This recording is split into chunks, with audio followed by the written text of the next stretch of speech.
ତ ନମସ୍କାର ଛାତ୍ରଛାତ୍ରୀ ମାନେ ଆପଣମାନଙ୍କୁ ସ୍ୱାଗତ ଆଜିର ଏହି ଜବରଦସ୍ତ ଓଡ଼ିଆ ବ୍ୟାକରଣ କ୍ଲାସରେ। ତ ଆଜି ଆମେ ଶିଖିବା ବାକ୍ୟ ବିଚାର ବିଷୟଟିକୁ ଖୁବ୍ ସହଜ ଭାଷାରେ ଏବଂ ଏକ୍ଜାମ୍ପଲ ସହିତ। ତେଣୁ ଭିଡ଼ିଓଟିକୁ ଆପଣମାନେ ଶେଷ ପର୍ଯ୍ୟନ୍ତ ଦେଖନ୍ତୁ। ତ ଭିଡ଼ିଓ ଗୋଟେ ଲାଇକ୍ କରି ଚ୍ୟାନେଲକୁ ସବସ୍କ୍ରାଇବ୍ କରି ଏବେ ହିଁ ଆମ ସହ ଯୋଡ଼ି ହେଇଯାଆନ୍ତୁ। ତ ଚାଲନ୍ତୁ, ପ୍ରଥମ ଆଇଲା ପ୍ରବଚନର ଅର୍ଥ। ତ କହି ଜାଣିଲେ କଥା ସୁନ୍ଦର, ବାନ୍ଧି ଜାଣିଲେ ମଥା ସୁନ୍ଦର। ତ ଏହାର ଅର୍ଥ ହେଉଛି ଯଦି ଆମେ ଭଲ ଭାବରେ କଥା କହିପାରୁ ତେବେ ସାଧାରଣ କଥା ମଧ୍ୟ ଆମକୁ ସୁନ୍ଦର ଲାଗେ। ତ ଯେପରି ବାଳକ ମଥାକୁ ସଜାଇଲେ ସୁନ୍ଦର ଦିଶେ, ସେପରି କଥାକୁ ଠିକ୍ ଭାବରେ କହିଲେ ମଧ୍ୟ ସୁନ୍ଦର ହୁଏ। ତ ବାକ୍ୟ କ'ଣ? ତ ଆମେ ଯେତେବେଳେ ଆମର ମନର ଭାବକୁ ପୂର୍ଣ୍ଣ ଭାବରେ କହୁ ତ ତାହାକୁ ଆମେ ବାକ୍ୟ ବୋଲି କହୁଥାଉ ବା କୁହାଯାଏ। ତ ବାକ୍ୟ କାହାକୁ କୁହାଯାଏ? ନା ଆମେ ଯେତେବେଳେ ଆମର ମନର ଭାବକୁ ପୂର୍ଣ୍ଣ ଭାବରେ ପ୍ରକାଶ କରୁ ତ ତାହାକୁ ବାକ୍ୟ କୁହାଯାଏ। ତ ଏକ୍ଜାମ୍ପଲ ଦେଖନ୍ତୁ, ଅରୁଣ କାଲି। କ'ଣ ଇଏ ଗୋଟେ ଅପୂର୍ଣ୍ଣ ବାକ୍ୟ? ତ ଗଛରେ ଚଢ଼ି, ଇଏ ବି ଗୋଟେ ଅପୂର୍ଣ୍ଣ। ତ ଆମ୍ବ ତୋଳିଥିଲା, ଇଏ ବି ଗୋଟେ ଅପୂର୍ଣ୍ଣ। ତ ସବୁ ମିଶିଗଲେ ହେଉଛି ଅରୁଣ କାଲି ଗଛରେ ଚଢ଼ି ଆମ୍ବ ତୋଳିଥିଲା। ତ ଏହା ହେଉଛି ଗୋଟେ ସମ୍ପୂର୍ଣ୍ଣ ବାକ୍ୟ। ତ ତିନିରେ ଆଇଲା ପଦ କ'ଣ? ତ ବାକ୍ୟର ଛୋଟ ଛୋଟ ଅଂଶକୁ ପଦ ବୋଲି କୁହାଯାଏ। ତ ଯେପରି ତୁ ଖାଉଛୁ, ଏଠାରେ କ'ଣ ଦୁଇଟି ପଦ ଅଛି, ଗୋଟେ ତୁ ଆଉ ଗୋଟେ ଖାଉଛୁ। ତ ହଁ, ହଁ କ'ଣ ଏଠାରେ ଗୋଟିଏ ପଦ, ହଁ, ବୁଝିପାରିଲେ? ତ ଚାରିରେ ଆଇଲା ଶୁଦ୍ଧ ବାକ୍ୟର ଲକ୍ଷଣ। ତ ହେଉଛି ଯୋଗ୍ୟତା। ତ ଯୋଗ୍ୟତା କାହାକୁ କୁହାଯାଏ? ନା ବାକ୍ୟରେ ଥିବା ପଦ ଗୁଡ଼ିକର ଠିକ୍ ସମ୍ପର୍କକୁ ଯୋଗ୍ୟତା କୁହାଯାଏ। ତ ଯେପରି ଦେଖ, ବାଳକଟି ଉଡ଼ୁଅଛି, ଛେଳି ଗୀତ ଗାଉଛି। ଇଏ କ'ଣ? ଏ ଟୋଟାଲି ଭୁଲ। ତ ଠିକ୍ଟା କ'ଣ? ନା ବାଳକଟି ଦୌଡ଼ୁଅଛି ଏବଂ ସବିତା ଗୀତ ଗାଉଛି। ତ ଇଏ ଆମର ହେଲା ସଠିକ୍ ବାକ୍ୟ, ଯାହାକୁ କି ଯୋଗ୍ୟତା ବୋଲି କୁହାଯାଏ। ବୁଝିପାରିଲେ? ତ ଭିଡ଼ିଓ ଭଲ ଲାଗୁଥିଲେ ଭିଡ଼ିଓକୁ ଏବେ ଲାଇକ୍ କରି ଚ୍ୟାନେଲକୁ ସବସ୍କ୍ରାଇବ୍ କରିଦିଅନ୍ତୁ। ତ ଚାଲନ୍ତୁ, ପରବର୍ତ୍ତୀ ଆଇଲା ଆକାଂକ୍ଷା। ତ ଆକାଂକ୍ଷା କାହାକୁ କୁହାଯାଏ? ନା ଯେତେବେଳେ ବାକ୍ୟରେ ଆଉ କିଛି ଶବ୍ଦ ଆବଶ୍ୟକ ହୁଏ ତ ତାହାକୁ ଆକାଂକ୍ଷା କୁହାଯାଏ।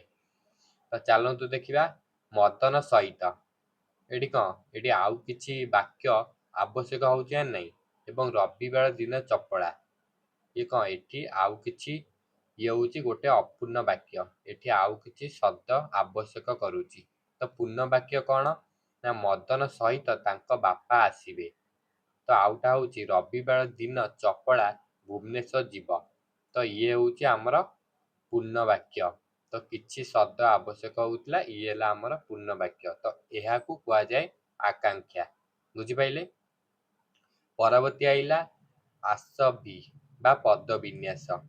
ତ ବାକ୍ୟରେ ପଦ ଗୁଡ଼ିକର ଠିକ୍ କର୍ମକୁ ଆସତି କିମ୍ବା ପଦ ବିନ୍ୟାସ ବୋଲି କୁହାଯାଏ। ତ ଚାଲନ୍ତୁ, ବାକ୍ୟଟି ଅଛି ଗୌତମ ହୋଇ ବୌଦ୍ଧତା ପ୍ରାପ୍ତ ତପସିଦ୍ଧ।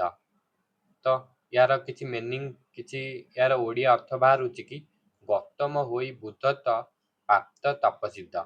ତ ଆକୁ ଯେ ଠିକ୍ କର୍ମରେ ଆମେ ଯଦି ସଜେଇବା ତ ଗୌତମ ତପସିଦ୍ଧ ହୋଇ ବୁଦ୍ଧତ୍ୱ ପ୍ରାପ୍ତ ହେଲେ। ତ ଏ ବାକ୍ୟଟି କେତେ ସୁନ୍ଦର ଲାଗିଲା। ତ ଏହାକୁ ଆମେ କହିବା ବାକ୍ୟର କ'ଣ? ଆସବି କିମ୍ବା ପଦ ବିନ୍ୟାସ ବୋଲି କହିବା। ତ ପରବର୍ତ୍ତୀ ଆଇଲା ବାକ୍ୟାଂଶ କ'ଣ? ବାକ୍ୟାଂଶ କ'ଣ? ତ ବାକ୍ୟର ଗୋଟିଏ ଅଂଶ ଯାହା ପୂର୍ଣ୍ଣ ନୁହେଁ ତ ତାହାକୁ ଆମେ ବାକ୍ୟାଂଶ ବୋଲି କୁହାଯାଏ। ତ ଏକ୍ଜାମ୍ପଲ ହେଉଛି ହରିହରଙ୍କ କଥା ଶୁଣି ମା'। କ'ଣ ଏ ବାକ୍ୟର କିଛି ଅଂଶ ପୂର୍ଣ୍ଣ ଅଛି? କ'ଣ ଏ ବାକ୍ୟ ଅପୂର୍ଣ୍ଣ ଅଛି। ତ ବାକ୍ୟର ଗୋଟିଏ ଅଂଶ ଯାହା ପୂର୍ଣ୍ଣ ନୁହେଁ ତାହାକୁ ବାକ୍ୟାଂଶ କୁହାଯାଏ। ତ ଏହାକୁ ପୂର୍ଣ୍ଣ କଲେ କ'ଣ ହେବ? ନା ହରିହରଙ୍କ କଥା ଶୁଣି ମା ଆଶ୍ଚର୍ଯ୍ୟ ହେଲେ। ତ ଏବେ ହେଲା ଆମର ବାକ୍ୟାଂଶ, ଆକୁ କୁହାଯାଏ। ବୁଝିପାରିଲେ? ତ 6ରେ ଆଇଲା ଖଣ୍ଡ ବାକ୍ୟ କ'ଣ? ତ ଯେଉଁ ବାକ୍ୟରେ କର୍ତ୍ତା ଓ କ୍ରିୟା ଥିଲେ ମଧ୍ୟ ପୂର୍ଣ୍ଣ ଅର୍ଥ ଦେଉନାହିଁ ତ ତାହାକୁ ଆମେ ଖଣ୍ଡ ବାକ୍ୟ ବୋଲି କୁହାଯାଏ। ଖଣ୍ଡ ବାକ୍ୟ କାହାକୁ କୁହାଯାଏ? ନା ଯେଉଁ ବାକ୍ୟରେ କର୍ତ୍ତା ଓ କ୍ରିୟା ଥିଲେ ମଧ୍ୟ ପୂର୍ଣ୍ଣ ଅର୍ଥ ଦିଏ ନାହିଁ ତ ସେହି ବାକ୍ୟକୁ ଆମେ ଖଣ୍ଡ ବାକ୍ୟ ବୋଲି କହିବା। ତ ଏକ୍ଜାମ୍ପଲ୍ ହେଉଛି ଯେଉଁମାନେ ସମୟ ନଷ୍ଟ କରନ୍ତି। ତ କ'ଣ ଇଏ ହେଉଛି ଆମର ଗୋଟେ ଖଣ୍ଡବାକ୍ୟ। ଏହା ପୂର୍ଣ୍ଣ ବାକ୍ୟ ନୁହେଁ। ବୁଝିପାରିଲେ? ତ ଆକୁ ଆମେ ଖଣ୍ଡବାକ୍ୟ ବୋଲି କହିବା। ତ ପରବର୍ତ୍ତୀ ଆଇଲା ବାକ୍ୟ vs ଖଣ୍ଡବାକ୍ୟ।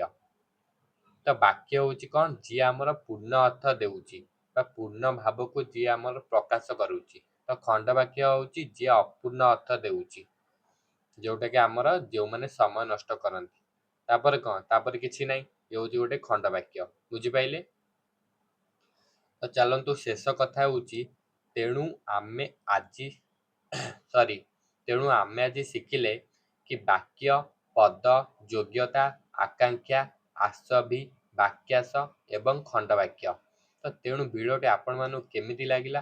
ଭିଡ଼ିଓଟି ଭଲ ଲାଗିଲେ ଭିଡ଼ିଓକୁ ଲାଇକ୍ କରନ୍ତୁ, ଚ୍ୟାନେଲକୁ ବହୁତ ମାତ୍ରାରେ ସେୟାର କରନ୍ତୁ, ଆଉ ଚ୍ୟାନେଲକୁ ପ୍ରଥମ ଥର ପାଇଁ ଆସିଥିଲେ ଚ୍ୟାନେଲକୁ ଏବେ ହିଁ ସବସ୍କ୍ରାଇବ୍ କରିଦିଅନ୍ତୁ। ତ ଆମର ଏମିତି ବ୍ୟାକରଣ ଉପରେ ଭିଡ଼ିଓ ଆଗକୁ ଆସିବ। ଇଏ ଥିଲା ଆମର ପାର୍ଟ 1, ତାପରେ ପାର୍ଟ 2, ପାର୍ଟ 3 ଏମିତି ଆମର ଚାଲିବ। ତ ଏ ସିରିଜଟି ଏଇନା ବହୁତ ଦିନ ଚାଲିବ। ତ ଆପଣମାନେ ଏବେ ହିଁ ଯୋଡ଼ି ହେଇଯାଆନ୍ତୁ, ଚ୍ୟାନେଲକୁ ସବସ୍କ୍ରାଇବ୍ କରି ଫୁଲ୍ ନୋଟିଫିକେସନକୁ ଅନ୍ କରିଦିଅନ୍ତୁ।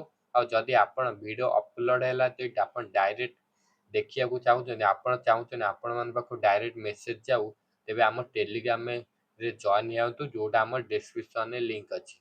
ଡେସ୍କ୍ରିପସନରେ ଲିଙ୍କ୍ ଅଛି, ଯାଇକି ଟେଲିଗ୍ରାମରେ ଜଏନ୍ ହେଇଯାଆନ୍ତୁ। ଆପଣ ଡାଇରେକ୍ଟ ଭିଡ଼ିଓ ଲିଙ୍କ୍ ସେଠାରେ ପାଇପାରିବେ। ତ ଏତିକିରେ ରହୁଛି। ଧନ୍ୟବାଦ। ଜୟ ଜଗନ୍ନାଥ।